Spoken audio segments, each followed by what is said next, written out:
Please welcome the wife of Joe O'Dea, Celeste O'Dea.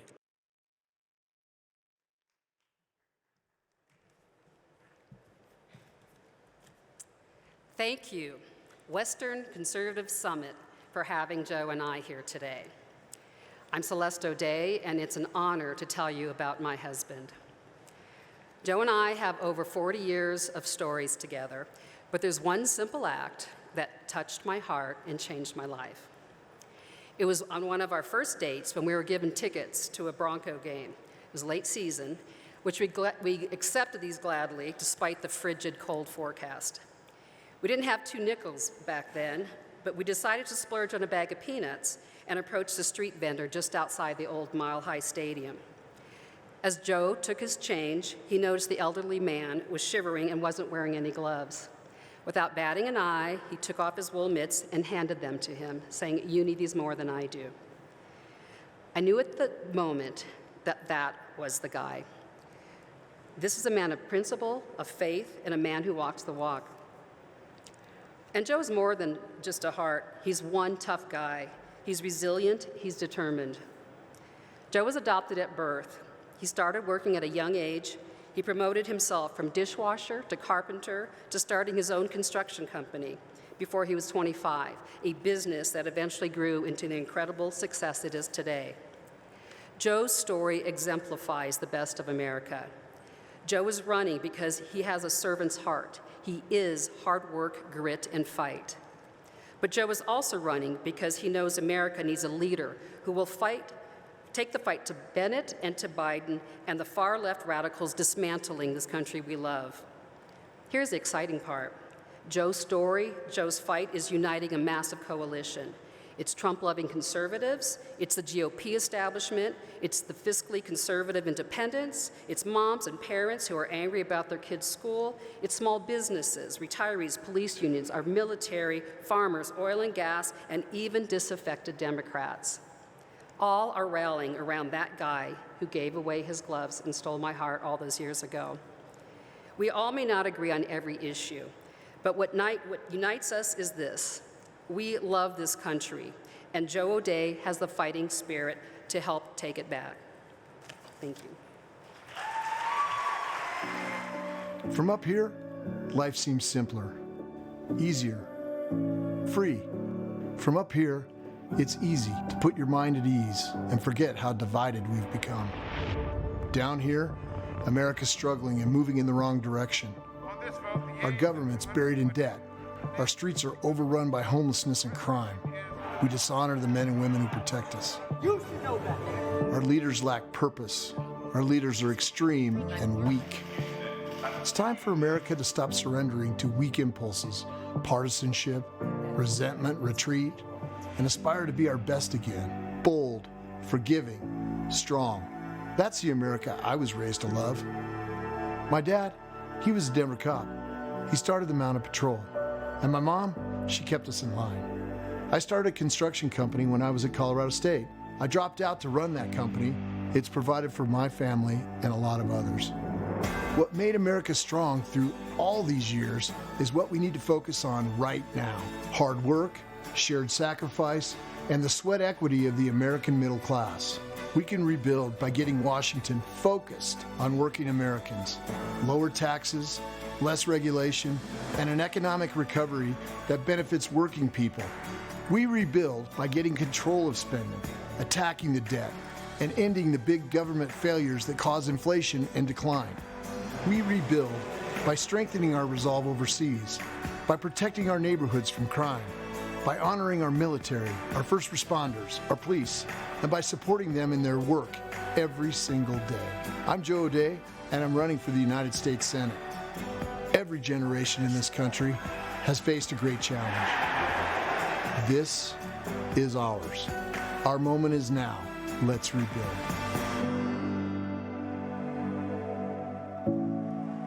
Please welcome U.S. Senator candidate Joe O'Dea.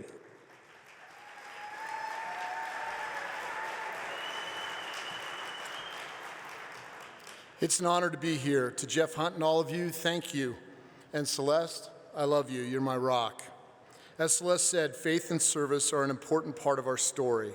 Celeste and I taught marriage prep for years at our church. We've learned a lot in our marriage, how to love, forgive, how to raise children in a world that's lost its way. And we shared our stories with young couples as they prepared for their marriage, and we got so much from it. That is the essence of service.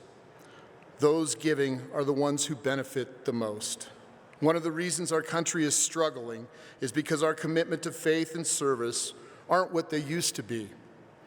But I have to tell you, service is still in my DNA. My dad was a cop, and he drilled it in my head. If you get, you better give.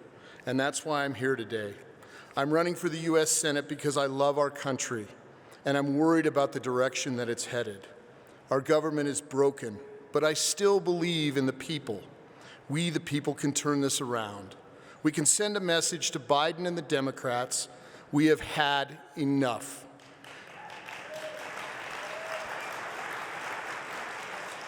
If Colorado's Senate election is a referendum on Joe Biden's America, we will win. I will prosecute the case against Biden and Bennett on inflation, reckless spending, crime, Biden's weak foreign policy, and I'm going to chase Michael Bennett all over this state, and he's going to fall asleep with the sound of my voice in his head. Inflation, $4 gas. Inflation, record deficits. Inflation, record crime. And Michael Bennett will be a senator no more.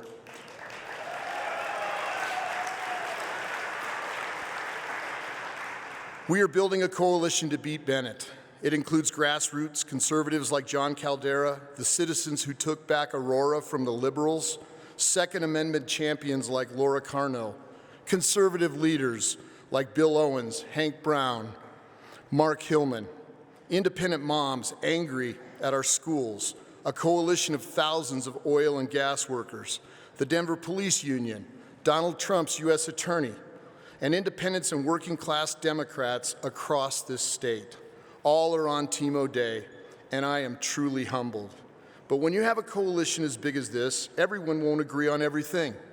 And I know my position on abortion isn't the same as all of yours, but we share some common ground. I support an end to elective late-term abortion nationally, an end to taxpayer funding for abortion nationally, a parental notice requirement nationally. I don't support a total ban early in the pregnancy and for certain emergencies, but I do oppose both Polis's and Schumer's reckless late-term abortion bills. And as a guy who was adopted, I never met my biological mother, and I'll make sure as many brave women can make that same decision that my mother did, to adopt. There is common ground. Let me tell you where else I think we agree. I'm running to attack inflation, cut wasteful spending, secure our border. Want to build the wall? Hire a contractor. I support term limits and a balanced budget. I'll defend the First Amendment. Liberals won't cancel me. I'll defend the Second Amendment.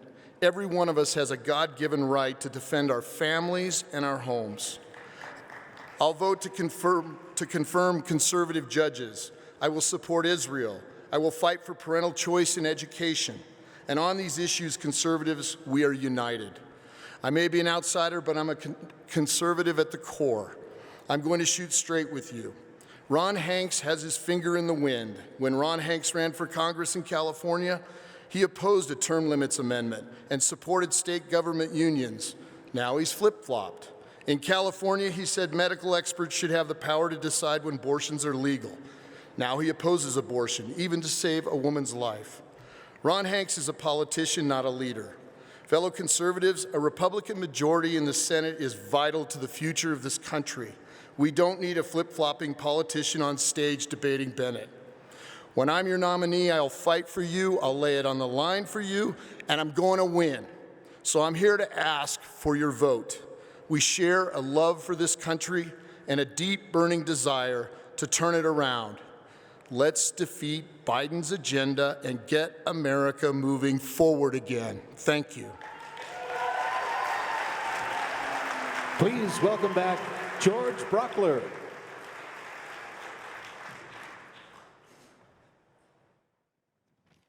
Thanks for staying. Was that an option?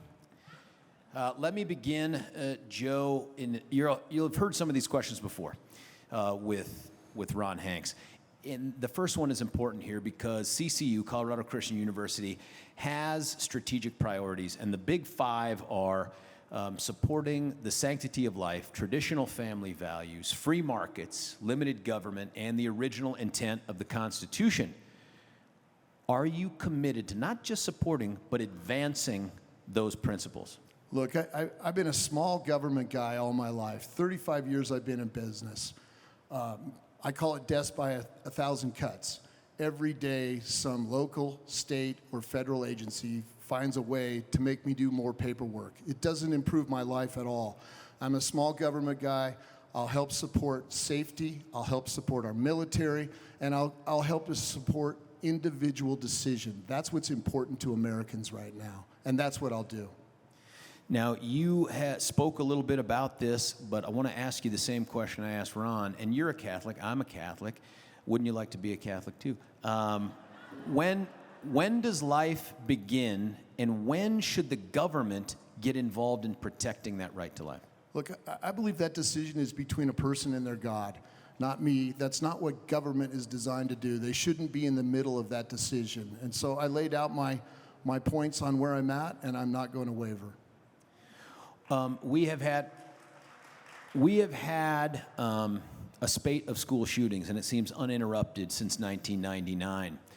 Is there a role for the federal government to play in that, and what would you do to help reduce the school shootings that we're seeing everywhere? Well, we have hundreds of laws on the books about guns, but you can't legislate against evil. What we need to do is put more cops back in our classroom. We need to have them there where they can protect our students. We protect our money. We protect our airports. Let's protect our students. I really like what Laura Carno's working on, the FASTER bill, or FASTER concept, where, people that want to concealed carry, teachers that want, can go through certain trainings so that they can arm themselves in the schools. And I think we should do that. That's a fiscally responsible way to respond to this. Make sure that they're armed. And so I would support that. We also need to fix the mental health problems that we have. We need to recognize that we had kids that were 18 months out of school during a time when they're supposed to be getting socially trained. And we've got to put some money against that and make sure that they get the mental help that they need so they can advance. What do you think should be done? Really small issues, open borders, inflation, and recession. That's probably a one-word answer. No, I'm kidding. What would you do about those things? Well, shut the border. I mean, that's easy. Build the wall. Hire a contractor. I'll take care of it. We'll get it built. Inflation, we've got to quit spending. It's simple. Quit spending. We got to get control of the Fed. The Fed has completely lost its mind. They should be replaced. I think Rand Paul's on the right effort there. Let's do something with the Fed. And the last thing we need to do is free up the oil and gas permits across the United States so we can begin to make our own energy. That's what we got to do. Softball here. Is our country on the right track? Well, no. How's that? I saw one the other day, a poll that said 75% of the country believes we're headed in the wrong direction. And then it said 16% thought it was headed in the right direction. And I have yet to meet one of those 16%. I haven't found them yet. I don't know. I think that's addressing the mental health stuff that you're talking about right there. You've talked a little bit about this as well, but I want to ask you, since we've been making incredibly good time. And by the way, for folks, when I'm leaning this way, I am just looking at the clock. This is not a back thing. I'm not trying to let something go. I'm just looking at the clock. What are your most distinctive qualities that you would like to highlight for the audience? And the leadership one is what's important, I think, for us too. Well, I'm going to use the skills that I've developed at building a business over 35 years. First thing I'm going to do is listen. We need to go to the people that they're making laws to guard and do things over. Listen to those people. How's it going to affect you? We need to use the word respect when we're communicating with people. We need to get their opinion, because the only way you can negotiate with someone is to understand where they stand on an issue. I'm going to use those leadership qualities to make sure that we get our fair shake in the U.S. Senate. That doesn't mean cowering. That means convincing others that our ideas are better, and that's what I'll do. Do you have a political hero, someone that these folks may have heard of? You can't say me. That's already been taken. George, I don't have any political heroes. I can tell you about a guy at my business, though. He's been with us 20 years, and he works relentlessly. And he's my hero because he just got 3 of his kids through college. That's the heroes that we have here in Colorado. Can we know his name? Is it a secret? It's Cruz. You can call him Cruz, man. He's It's a good Cruz? dude. Yep. That's a great name. I'd like to get that tattoo. Can I ask you, when you talk about who you are and how you got here, I think one of the questions that people never really get to know too much about is your family. Tell me about your family. Well, I've got we just have one daughter, Celeste and I, and she's the love of my life. But she's married, and then I have I've got a brother and a sister, and Celeste has 3 brothers and sisters, and we have a huge family. And then you get into my cousins, the Carrolls, a bunch of them are here today. If I can get them all to show up for the primary, we're in really good shape. We got a lot of cousins here in Colorado. Easy to get ballots, too, it turns out. So we ought to be able to get them some. Maybe a couple. I don't know. Last quick question here. I'm sorry about this, man. I just ran out of this one thing right here. Oh, in 20 seconds, favorite moment on the campaign trail?